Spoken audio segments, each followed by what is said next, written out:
A Hit TV, empowering you.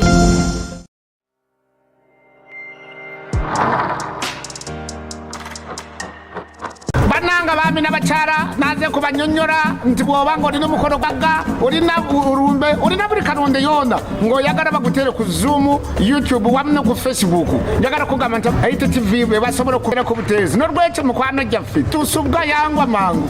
A Hit TV, empowering you.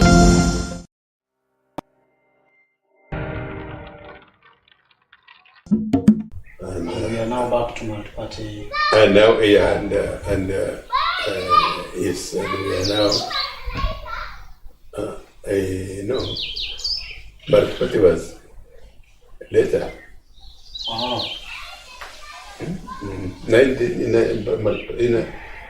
No, multi-party was later. Oh, okay. Yeah, the referendum came later. Yes, the referendum came But later. it was later. Okay, so you come back. I come back. I bounced back into. Did at the time Kanye was also happy? I defeated Kanyamuzi. Yes. I defeated Nwagaba. But both of them were really helping each other. It was UPC. And Nwagaba was the son of Mundera. Mugisha Muntu's brother. Yes. So, and yes. So all those were, I combined them and beat them. This time you're going for 5 years? Yes. And I went for 5 years. That was 96 rather. 87, I was appointed in the Ministry of Education, Minister for Sports, I was the first one. And then Same cabinet. it was in the constitution was changed. Minister we throw away the assistant minister rank. We throw away deputy president, deputy minister also went, and then we established a new post, which is the Minister of State. Minister of State is different from those other two we throw out. Yes. It is different in that you can attend the cabinet as the Minister of State. You can read the cabinet minutes as the Minister of State. When your minister goes away, we don't have to bring another person, another minister from another ministry to come and act. No, you run the ministry. On his behalf. So you can see we made a lot of improvement, especially those of us who had suffered under that title we call deputy minister. Okay. And there were not a few. I think I can say people responsible for that change were myself. It was Nasasra. It was Kazibwe, Speciosa. And I don't remember who else was a deputy minister at that time. It was a useless post, deputy minister. Because while the permanent secretary could read the cabinet paper, you could not, as a deputy minister.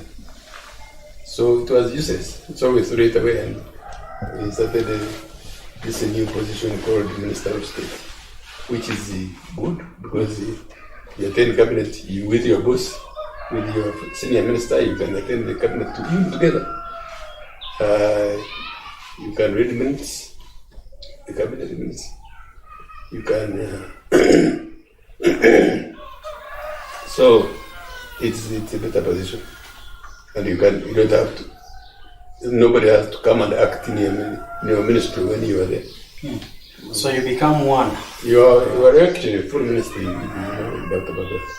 And now we are now 1996. 96, I started working as an MP. Then I think there was some appointments later on, and I was made a Minister of State for Sports.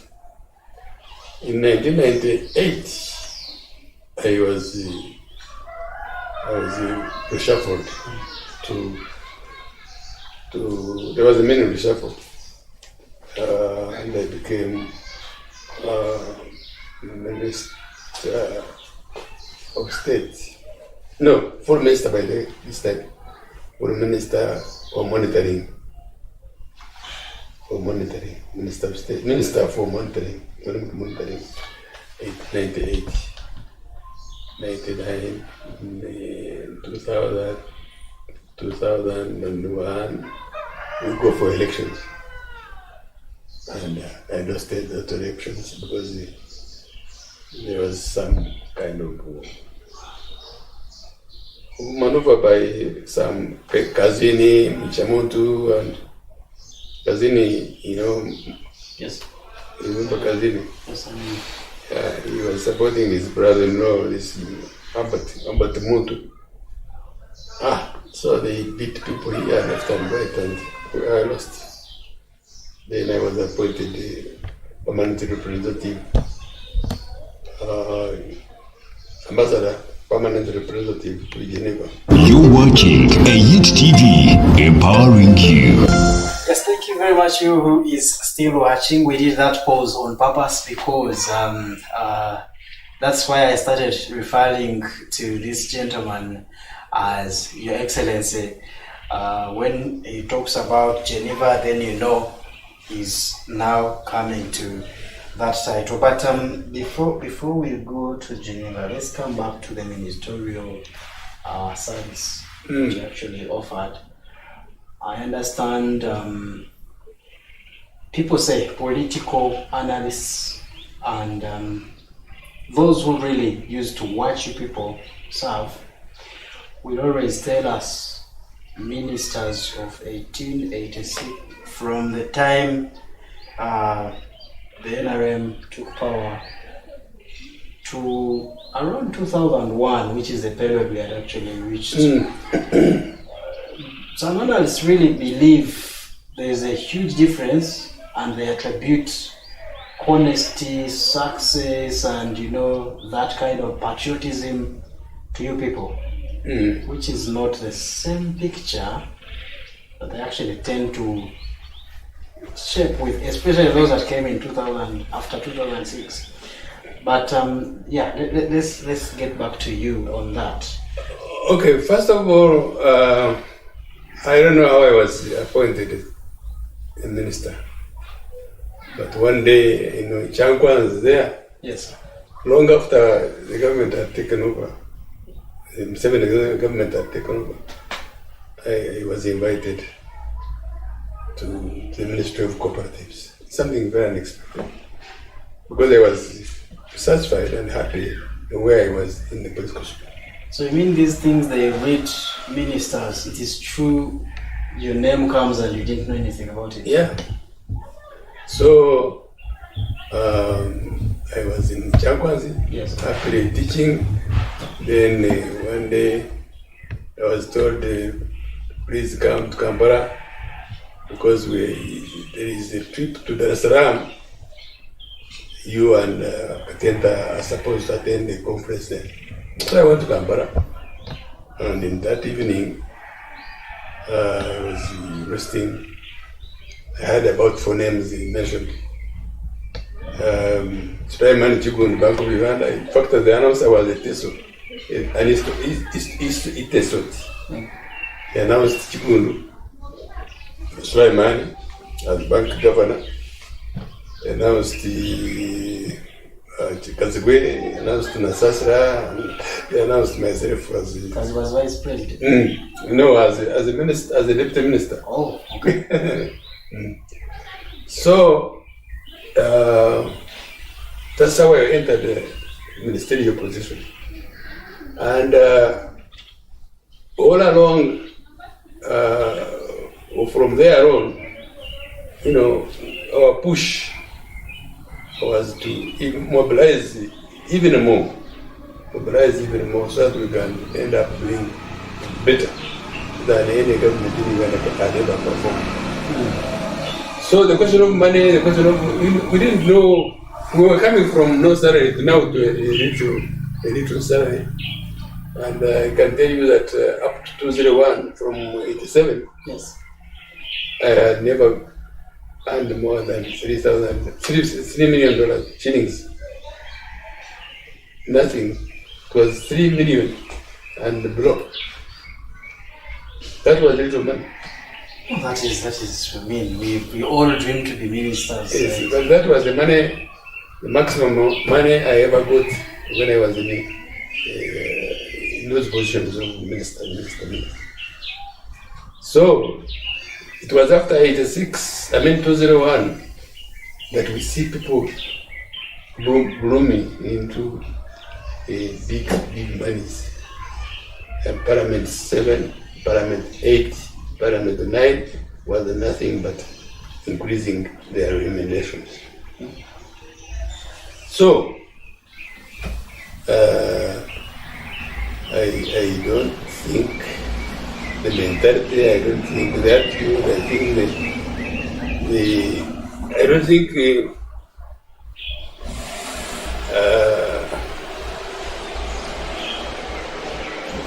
mainly the attitude was to work and work and work. Whereas now it is money. Mm-hmm. And I pity these fellows, because how can you work when you are focusing on money making, vis-a-vis making everybody in the country better off and going for the 2001 elections. I think that this is when Besigye came on board. Yeah. You were a minister at the time. Did anything really ever come to bother you as you're sitting in that cabinet and you felt this now former gentleman here we had in as our comrade? Because yes. I understand he was a minister too. He was a political commissar. National political commissar, which was more or less a ministry position. Yes. Yeah. But the mistake he made was one. In 2001, he could have had more rovers maybe there, but he never consulted. For instance, we were in Constitutional Assembly, finishing the job of making the Constitution, when we received a piece of paper in 1995 to say everything bad about this government and how he was trying to transform the country by making another party. I think the first party was Reform Agenda. The party former, but did it start in 2001 or earlier?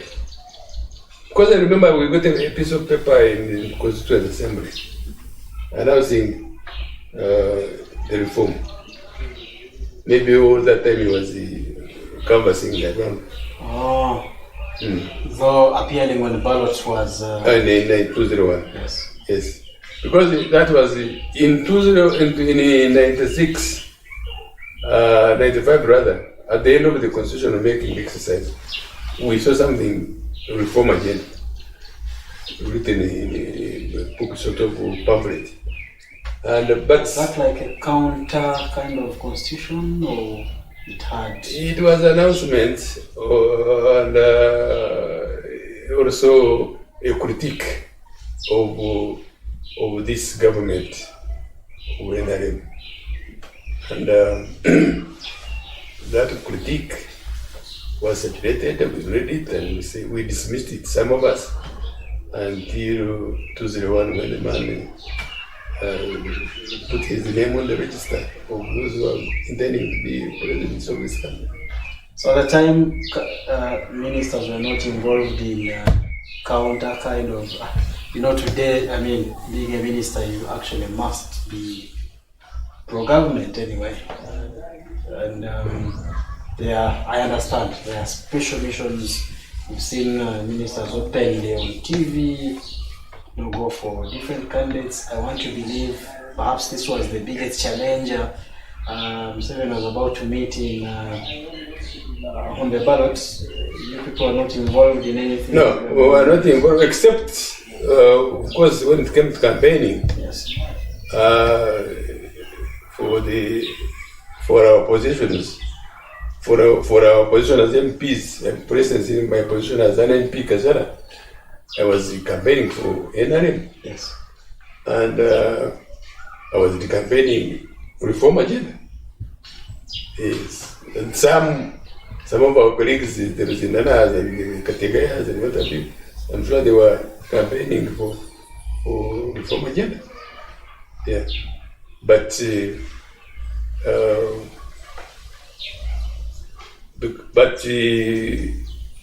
I don't remember any time when Museveni told us to go and campaign Besigye. Okay. No. Well, so you come elections, Kazini here, it becomes a problem. Yeah, it became my big problem, Kazini Mugisha Muntu. Yes. And somebody called Irima from Kasese. Oh. Yakitana Nyabikirima. Yakirima was, in fact, the forces which disorganized us here were coming from Kasese, but I'm a commander. Yeah, but I'm a commander was a Kazini. So, okay. So he knew how to handle that. Yeah, so I happily got out of this job because, in fact, I wrote a letter. To the president and said, look, if members of NRM can behave the way these people have behaved, I said, we don't have a future. And I said, bye-bye, I'm not going to stand anymore in elective politics. Because if my brothers and sisters in the party can do this, then I may as well go home and do some other things. And I did.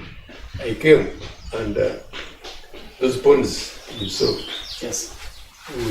We worked on them, and we put in fish, although it never materialized so much.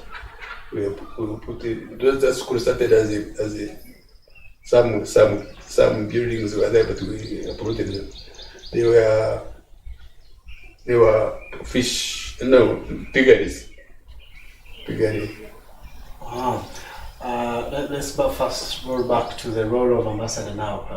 Elections are finished, 2001, and then I got information that I had been appointed ambassador to Switzerland, but also a permanent representative, the UN bodies in Switzerland.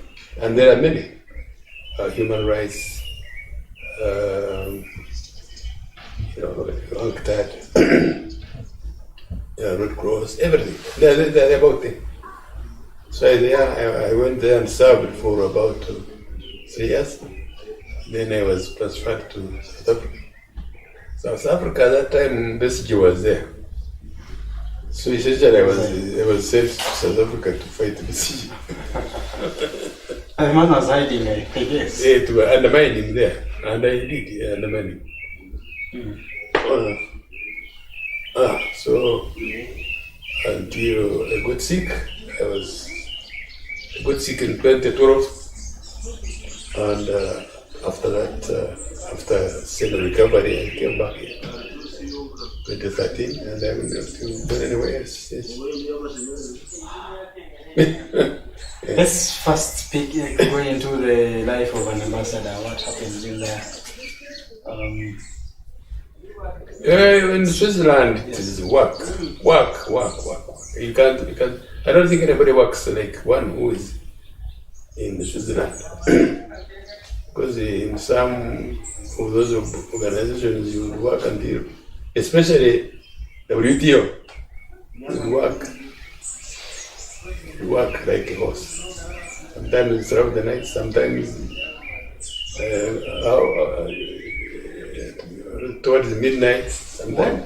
Yes. What do ambassadors do? You prepare, like in Geneva. There were a lot of preparations to UNCTAD, is trade negotiations. Trade. And there's nothing as difficult as trade negotiations. Forget about the rest, but trade negotiations is... You're only a smart salesman in a big office. Yes. So, that one, it was work. Then there is human rights. There's also another busybody. Then there was AFTA, which was another busybody in Geneva. Then the rest are like, okay, Red Cross is fine, World Health is fine.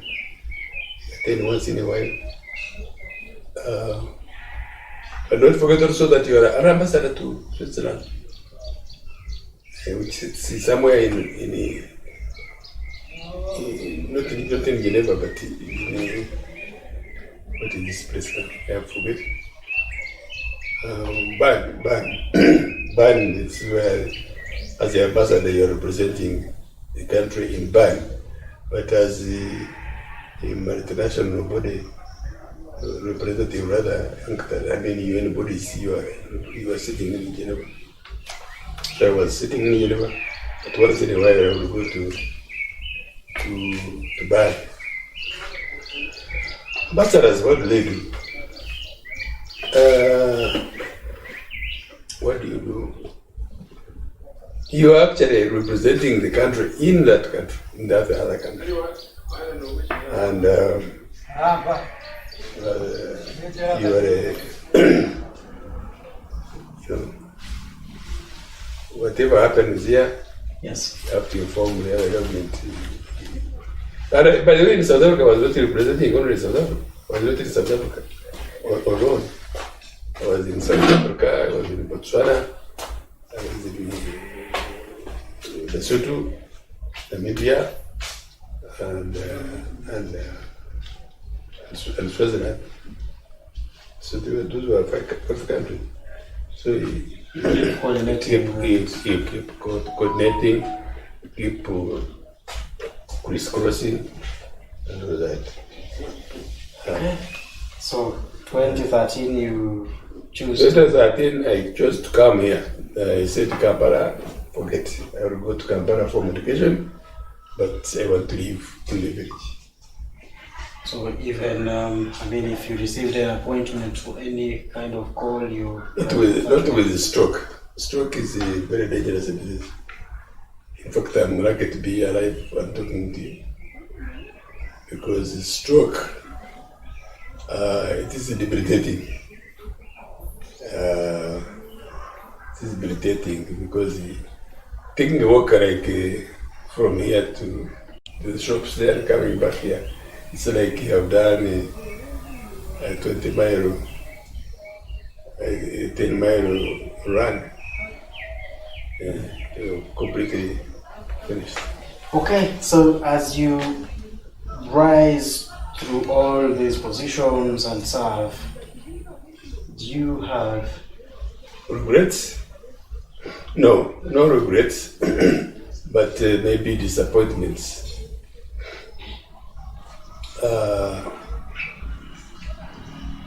Disappointments in the sense that some people, some members, like members of parliament, of 7th, 8th, and 9th parliament, yes, up to 11th now, yes, people are not doing government work. I can see that they are doing their own things, and yet they demand payment for those things. Yeah. They are not as busy as you used. They are not as busy. They are not as focused. They are not as as focused. Really. And below them, there is a whole chain of other people that are supposed to do the same work they're doing. You need support. You need support staff. The way who are those people who are running that office under the permanent secretary. They're quite a number compared to your times. Oh, the numbers, they haven't changed much. The numbers are there. Under secretary is there. Assistants, under the permanent secretary there is under secretary. Or some departments under the permanent secretary there's 2 or 3 or 4 departments doing different functions.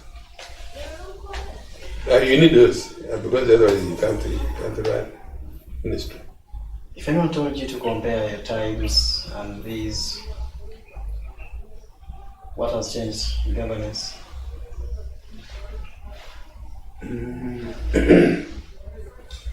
governance, nothing has changed, although much should have changed.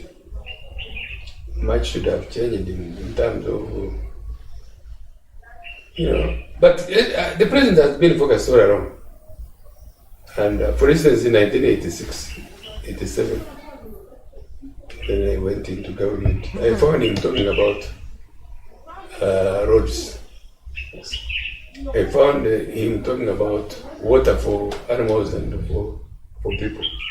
And sometimes we used to wonder, how does he, this fellow was quite exposed because I think he had traveled in many countries before us. For instance, he was talking about ponds. That if this road is being made from Kampala to Fort Portal, why don't you make water ponds on the way? So that I remember Nechon, late Nechon, he used to say, here is Muhima talking now. Because he believed because he's talking about water for animals now. Yes. That if you can stretch water ponds from Kampala to Kasese or to Kabale, he says here is Muhima now talking. That was his program right from the beginning. Ponds, water for animals. And therefore, these vehicles working on that road should spare time and branch in and make some ponds for water for animals. Then he was talking about supplying the whole country with water, like we have water system now here. Then some of us used to think, how is he going to push this water from Gaba to here? To here? We didn't know that we have water. I have water here now. You see that tank there? Yes. We have 23,000 liters in that tank, and yet there is also government water now. It is also coming in here. But that is Museveni's program right from the and we used to wonder how is he going to do it. Then roads, that was his program. Power, energy, that was his program. I don't think anybody has contributed much in those areas. So for him, he was focused, and he's still focused, by the way. Except that I think people where they blame him when he's on his stay. Ah, right. Yeah, the talk is around that. Yes. That one. The talk is around that. Yeah. Yeah. But of course, you cannot accomplish all that program if you quit. I can see his point. If you quit, then your program stops. That can be a talk. If you stay, if you have to stay there, then you can accomplish. It can be a talk for some time. So, Ambassador, let's come back to our community here. Our community. You're one of the big names around. You're one of the people we are going to remember. I saw a post. I could even show you on my phone someone posting and saying KWERONDA has been the best MP Kajara has ever had. You see those trees? Those forests there? Yes. That is my program. I started that campaign in 1989. And people said it was not possible. But now if you move from Itozo up to here, you can see the trees. Yes. That is my program. Then if you go in schools, I think the most person I treasure in as far as education is concerned is Karaza, the chairman. He was the chairman of the district, but he was also a minister of education in Mushenyi before we detached. He really worked with me, and I supported all the programs, educational program, and And I can't believe it. So we accomplished a lot in education. A lot. Let's talk about this school. This school, I was in hospital already. I had got a stroke. And Koyamba comes and says, when I was beginning to recover, when I was allowed to speak, he said, what can we do for the people of Kajara? Mabe, the village. Yes. The 3 villages. That is the village, another one is here, another one is here. He said, what can we do for them? I said, what can we do for them? Because we are squeezed.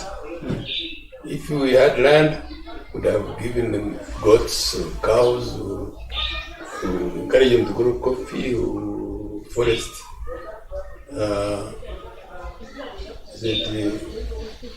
So you were stuck as to what to give them or to do for them. Then I said, maybe we could help them in education.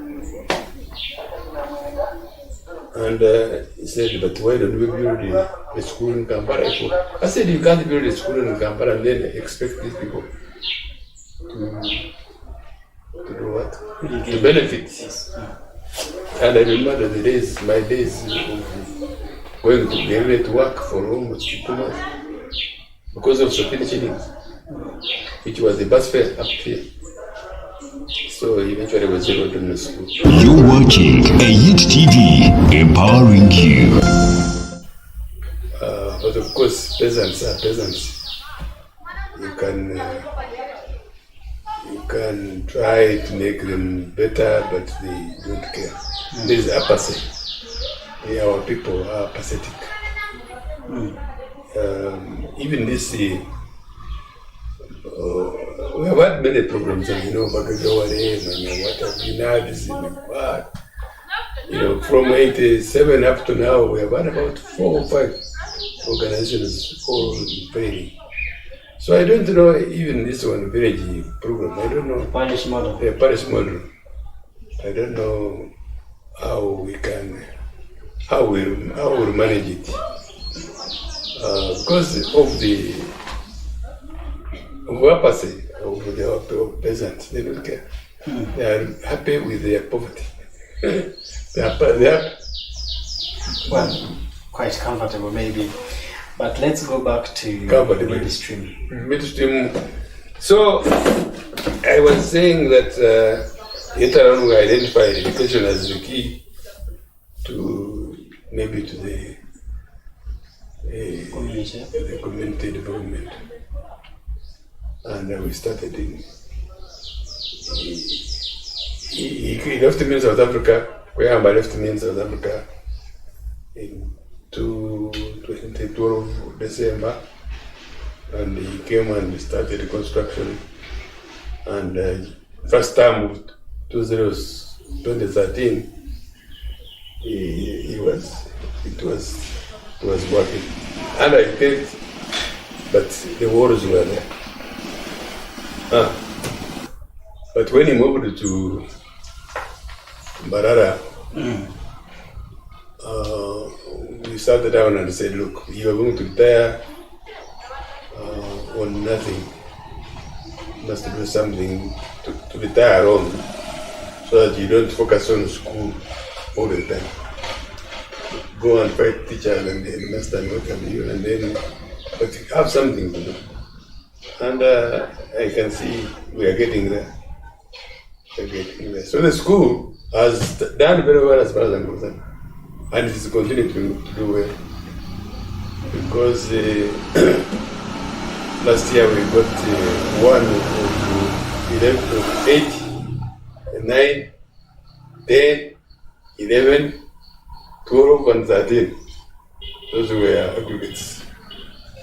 And then some were 14, some were 15, but the worst was 16. All together, since 2013, we have passed out in those grades 1 and 2, more than 120 kids so far. And they're there, and we are following them up, and they are doing very well. They are doing extremely well wherever they are going. Because we have concentrated on the foundation. And, which is clear. Yeah, and so they can go to Odu and compete, they can go to Tsubi and compete, or Ndare, or whatever school it is that they can compete. But we have to do something about education. Because the education we have today is irrelevant. It's not hands-on. And it's not hands-on. And if it wasn't for hands-on something, I wouldn't be here. That carpentry I started talking about was very, very fundamental in my upbringing and my focusing. But the key to success, whether you are in P3 or P4 or 5, 6, 7, 8, 9, the key to success is hard work, determination, discipline. Those three. Discipline, hard work, determination. You must know what you want in life, and you must work hard to attain that. But also discipline.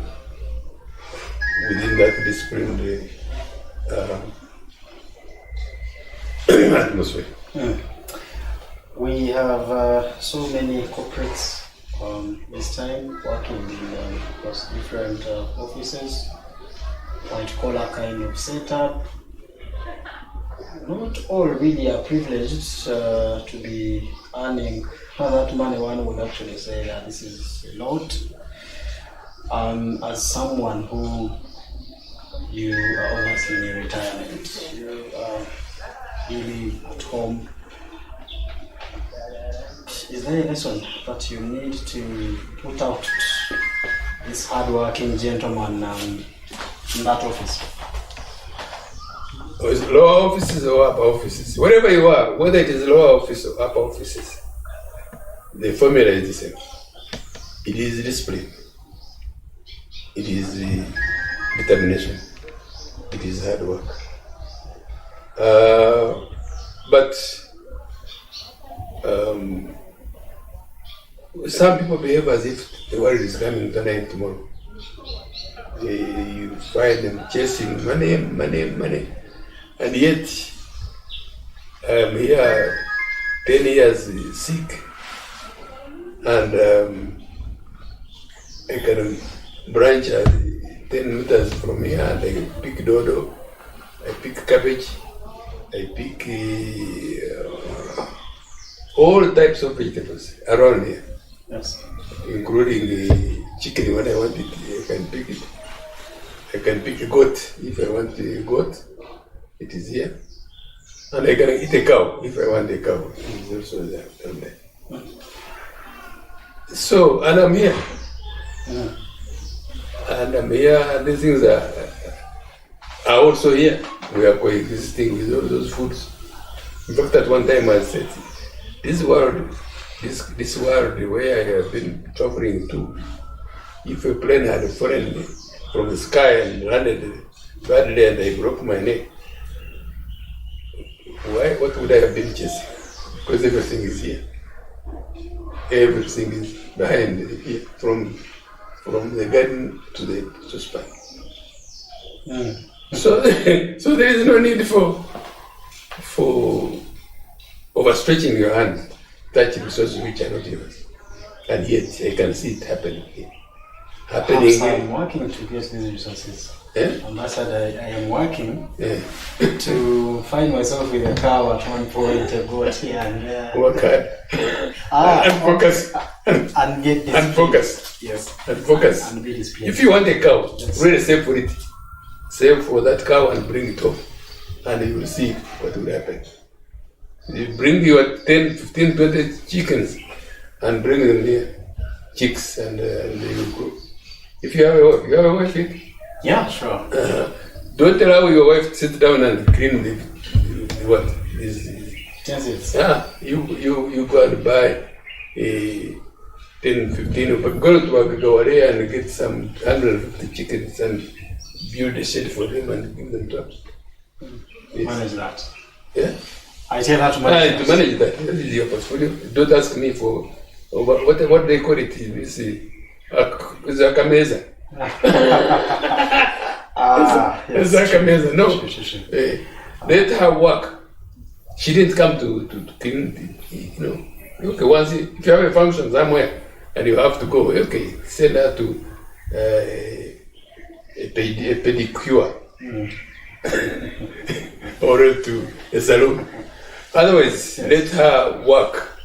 Yes, and give her 1 or 2 workers also. You can afford maybe to give her that helping hand while she's feeding the kids. But let her work. But the problem is you sit here and work like a donkey and what appear and the woman expects money. Where you get it from? You end up stealing. You end up pushing in still, so as we can live better. Yes, as long as you get something. Yeah, but she can work. They can work, especially in the field. Okay. In the final group, I would request you to talk to briefly is my age. Your age, very ambitious age. Generation. Your generation. Quite different from where you were when you were 25 or 20 or early 20s. What's wrong with this generation? No, I think the fault is with the parents. Because you go and buy a piece of land and you say, hey, you still go and buy a piece of land and you are saying you're buying for your children. And tomorrow the children say, where is our land? And you say, no, I don't have it. Then they bring kafoni and they hit you in the head and you die. And they share the piece of land you had promised, which you didn't deliver. But anyway, what I think is happening now is that these children are in the world of their own. I don't know whether they are misguided. I don't know. I really don't know, because I don't know what they are talking about. What I know is that when Idi Amin came in to manage Uganda affairs, the civil service was sober, and when Amin left,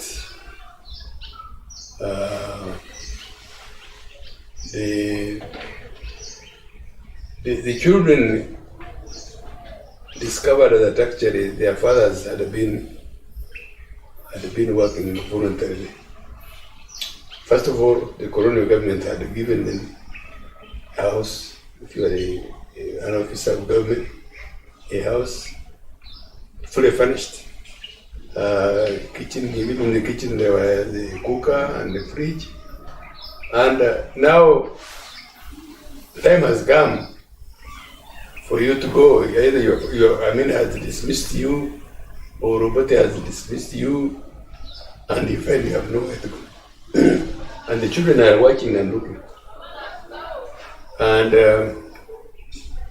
so now the children have finished university. They are beginning to work here and there. And they are saying, me, I will never go home with nothing, like my father did. I think that is where the problem is. So these children are struggling not to live like their father, simple life. That's why they are grabbing left and right. And a child leaves Makerere yesterday. Today he wants to drive a car which I have never driven. Or which I don't drive. Because my car is where has it gone? The fellow wants to be like Kweranda. Kweranda has worked for many years. And he's retired. He's at home. And you came yesterday, finished Makerere yesterday, and you want to be like him today? It's not possible. You haven't even saved but yet you want to live like so, which means the job you have gone into, you are going to use money which is not yours. Which is dangerous. And every child, every 25, 30 years and below, that is that's the mentality. Must get rich. Must get this. I must grab this. So that's the problem. If you don't make it to the university or college and what have you, ask your father to give you land so that you buy a motorcycle and you start earning money immediately. Border. How many border are in this country? Have you ever fathered that find out? Which number in millions? Many. And who are driving those borders? Some of Guarema, those who didn't push it further. Those who didn't go further than senior 4, senior 6. They were now in border. And everybody is not looking for. Many of them are not pushing for higher education. They are pushing for border because it's immediate money. Immediate money. You get it in the morning, in the evening you have 12 something. And that mentality, that attitude is dangerous because these boys don't want to work anything else.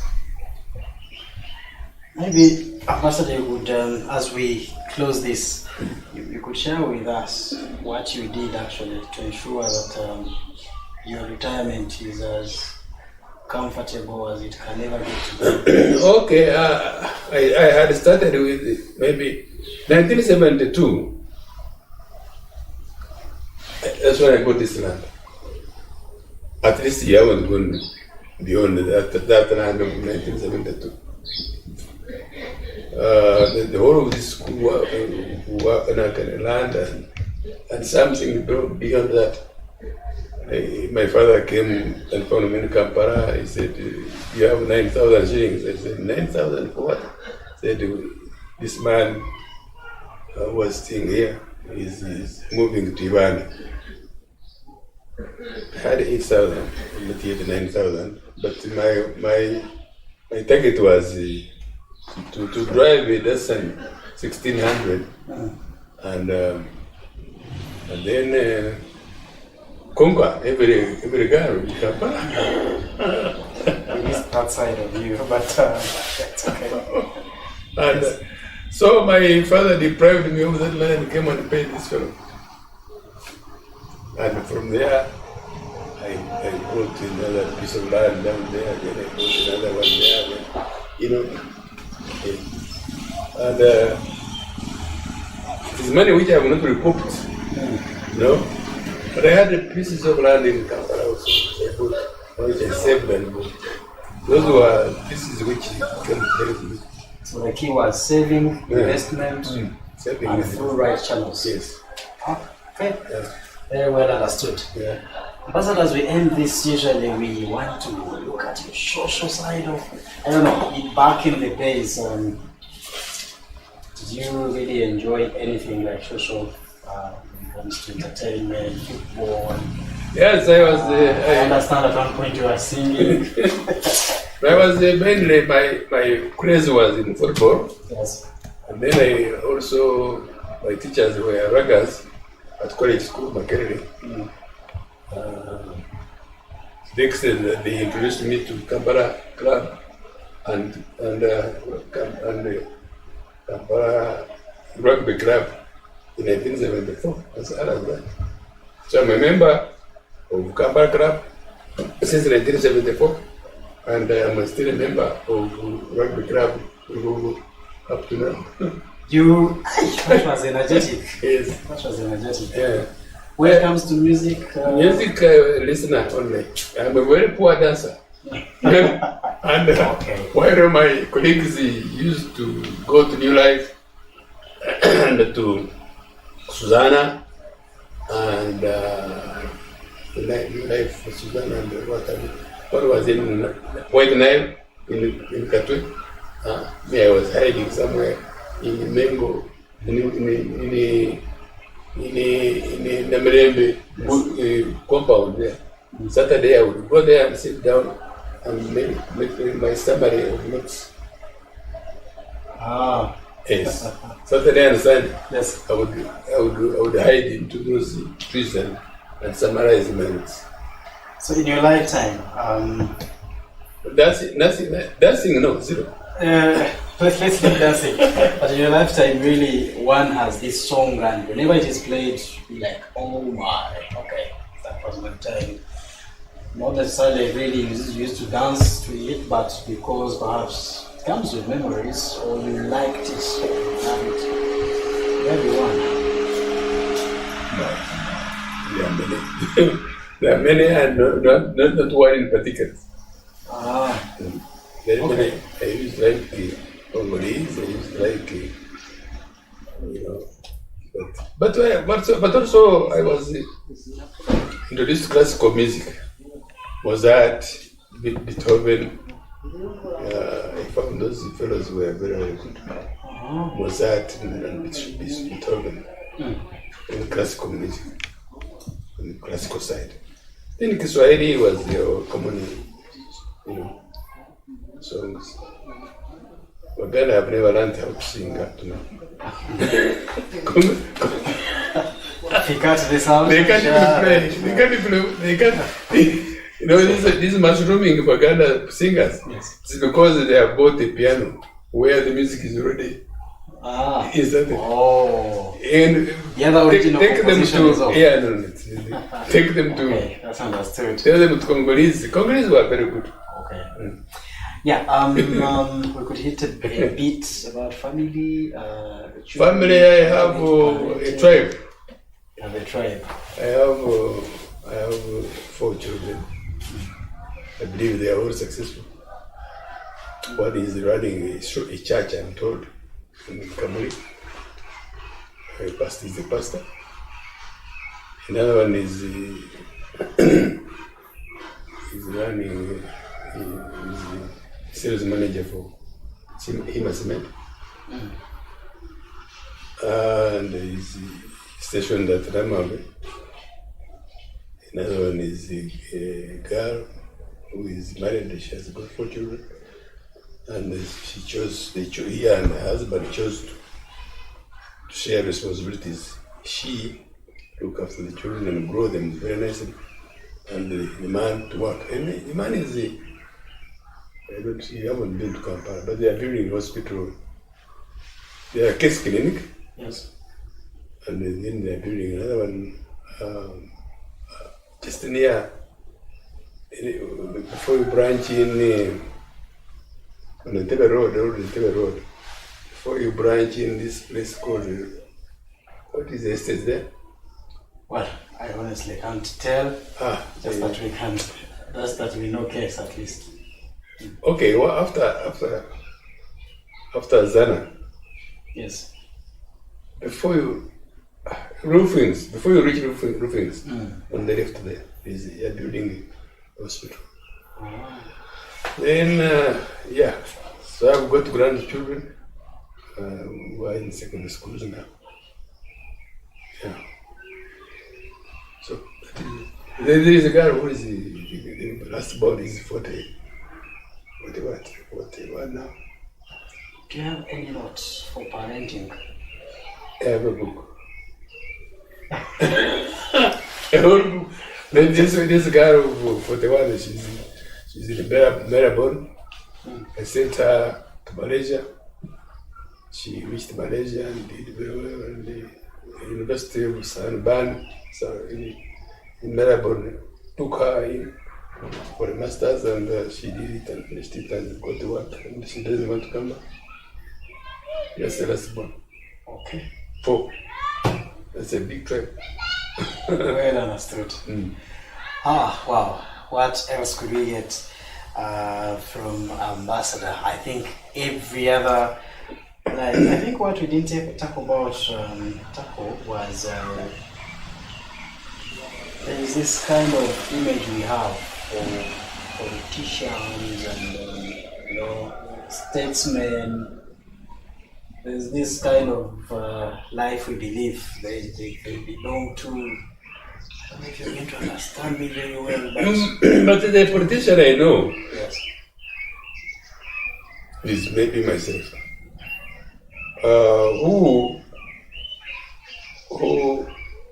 always looked at Uganda as manageable, or could be manageable. That's why I went into politics early in life. I was about 35 when I went into. When you went first year, or when you? When I went in with Museveni in 1980, I introduced him here in this constituency. 1980. Those I think the type of Museveni myself might be what appearance of that time.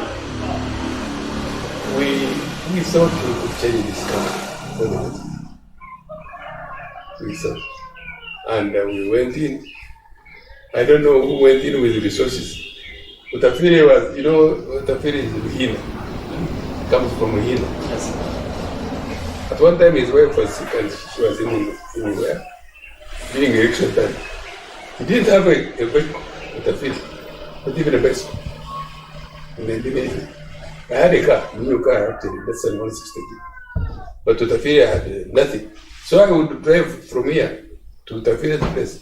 Pick some people to donate blood to his wife in Lukujiri.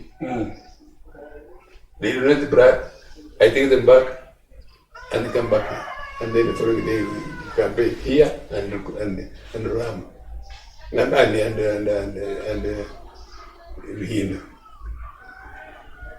With nothing, but all we had was determination. That we could change things in this country. And with that discipline, with the hard work, Utafiri campaigned he didn't go through, but he campaigned on foot in 1980. On foot. I had a car, and it was, you can see the distances it was traveling. Yes. From here to the border with Rwanda. So, if we had people like those, willing to work for nothing, our name would sound very big, like Jesus Christ. Like Jesus Christ. Jesus Christ didn't own a bicycle. He was on foot. He was a great mobilizer. But he was a great mobilizer. You can see his mobilization, his cadres are still going on and on and on. Yes, some of them have never seen him and they will never see him. Sure. Yes. But Jesus had discipline, Jesus had determination, and he was a hard worker. So if we had politicians of that nature, yes, when Museveni started the campaign here, he didn't have a bicycle. He didn't. 1980, he didn't own a bicycle. And you had a car. I had a car, yes. He was driving a government vehicle, I think, yes, in 1980. But all he had was discipline. This man is very disciplined. He has never drunk alcohol. He has never eaten any other animal in this other than cow. And